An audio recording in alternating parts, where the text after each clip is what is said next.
ሰላም ጤና ይስጥልን የተከበራችሁ የከሁሉ ሚዲያ ቤተሰቦቻችን እንደምን አላችሁ? የሰዓቱን ሰበርና ወቅታዊ መረጃዎችን ይዘንላችሁ መተናል። አብራችሁን ቆዩ።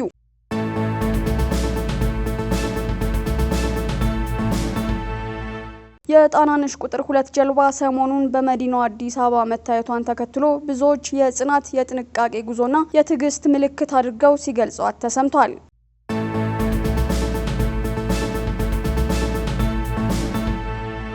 አንድ ወጣት ልጁን ሚስቱንና የሚስቱን እናት በአንድ ቀን በመኪና አደጋ ማጣቱ አስደንጋጭ ጉዳይ ሆኗል።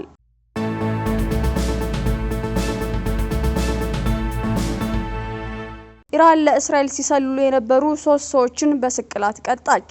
ውድ አድማጭ ተመልካቾቻችን እነዚህና ሌሎች መረጃዎች እንዲደርሳችሁ ቻናላችንን ሰብስክራይብ፣ ላይክ፣ ሼር ማድረግ አይርሱ እያልን ወደ ዝርዝር ዜናዎቻችን እናልፋለን።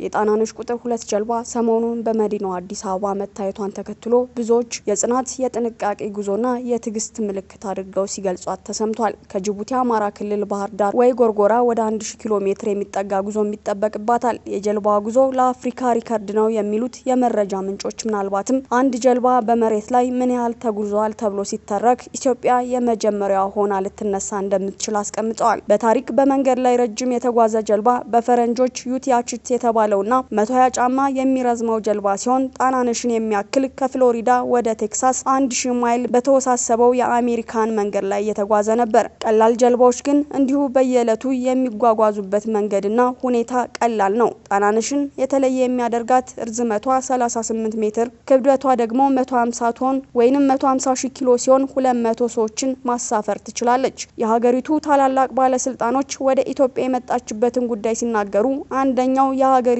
የሎጂስቲክ ስራ የት እንደደረሰ ለማሳየት፣ ሁለተኛው የባህር በር የሌላቸው ሀገራት ስለ ጀልባና ስለ መርከብ ያላቸውን የተረሳ አስተሳሰብ ለመክፈት፣ ጀልባና ባህር በትውልድ ላይ ለመቅረጽ ነው በማለት ነበር የተናገሩት። ምክንያቱም ሀገሪቱ የባህር በር ካጣች አንድ ትውልድ አልፏል፣ ሁለተኛው ስለመጣ ሶስተኛው የሚሉ ንግግሮቻቸውን ያሰሙት። ጣናነሽ ቁጥር 2 የሚል ስያሜ የተሰጣት ጀልባ ኢትዮጵያ ውስጥ አንድ አደገኛ ሴራ ልታስፈጽም በውስጧ ዘንዶን ይዛ ሀገር ውስጥ ገብታለች ሲሉ ሰሞኑን የሃይማኖት አባቶች እየተናገሩ ይገኛሉ። በተለይም የተርጓሜ መምህር ሊቃውንት አባቶቻችንና የቤተ ክርስቲያናችን ተቆርቋሪዎች ከፍ ያለ ጥንቃቄ የሚያደርጉበት ወቅት ላይ እንገኛለን። በጣና ሐይቅ ላይ ተነግሮ የማያልቅ ታይቶ የማይታወቅ ትልቅ ሚስጥር አለ።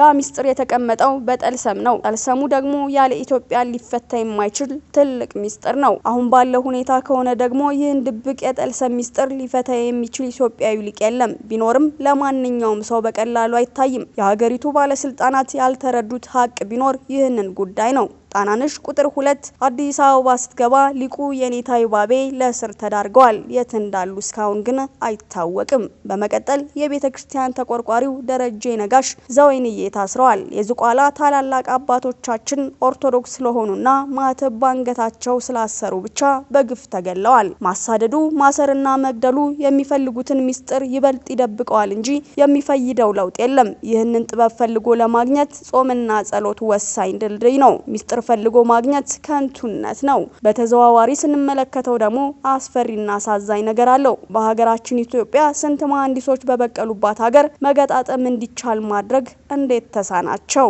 ከጅቡቲ ጣና ሐይቅ እስክደርስ ድረስ ምን ያህል መሰረተ ልማቶች ከጥቅም ውጭ እንደሆኑ፣ የስንት ከተሞች የኤሌክትሪክ መስመር እንደተቋረጠ ማሰብ ግድ ይል ነበር።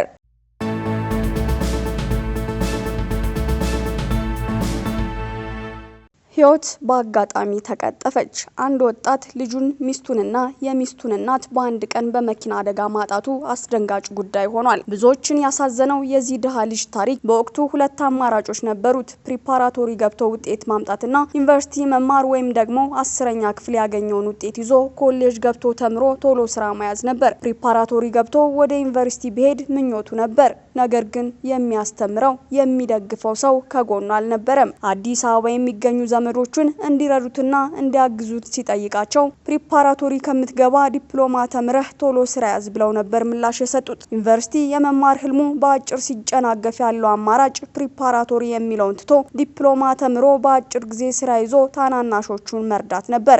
የጤና ትምህርት ተወዳድሮ በመግባት ትምህርቱን በአግባቡ ጨርሶ በማዕረግ መመረቅ ችሏል። ከ2 ዓመት በኋላ ህልሙ የነበረውን ዩኒቨርሲቲ ዩኒቨርሲቲ ትምህርት ለመማር ፕሪፓራቶሪ ተመዘገበ። ትምህርቱን በሚገባ ተከታትሎ የ12ኛ ክፍል ፈተናን ጥሩ ውጤት በማምጣት አምቦ ዩኒቨርሲቲ በኢንዱስትሪያል ኢንጂነሪንግ ትምህርት ተመደበ። በአምቦ ዩኒቨርሲቲ ጥሩ ውጤት በማምጣት እዛው መምህር በመሆን ተቀጠረ። የሁለተኛ ዲግሪ ትምህርቱን በማግኘት አዲስ አበባ ዩኒቨርሲቲ ትምህርቱን መከታተል ጀመረ። በዚህ ውስጥ ያለ ትዳር መመስረት የቻለ ሲሆን ባለቤቱ ወለጋ ጊዳሚ የሚባል ቦታ ገጠር ውስጥ ነበር የምትሰራው። እሱን አቁማ እሱ ጋር እንድትመጣ ካደረገ በኋላ ስራ ጀመረች። ከብዙ የህይወቱ ጣውረድ በኋላ ልጅ ወለዱ። ልጃቸውም 3 ዓመት ሞላት። ህይወት በዚህ ሁኔታ እየቀጠለ የሚስቱ እህት ሰኔ 14 ቀን ቅዳሜ ዕለት ከሀረሚያ ዩኒቨርሲቲ ስለምትመረቅ ልጁ ሚስቱና የባለቤቱ እናት ስለማስመረቅ ሀረሚያ ሄዱ። ከምርቃት በኋላ ታናሽ ልጁ አባቴ ናፍቆኛል እንሂድ ብላ በማልቀሷ ከምርቃት በኋላ የተወሰኑ ቀናት መቆየት ቢፈልጉም ያለ ፕሮግራማቸው ሰኞ ወደ አዲስ አበባ ጉዞ ጀምረው ነበር። ነገር ግን በአዲስ አበባ ቃሊቲ አካባቢ ፐብሊክ ባስ ባደረሰባቸው ከባድ አደጋ ህይወታቸው ካለፉ 9 ሰዎች ውስጥ የዚህ ወጣት ልጁ ሚስቱና የሚስቱ እናት ህይወታቸው አልፏል። መጽናናቱን ተመኘን።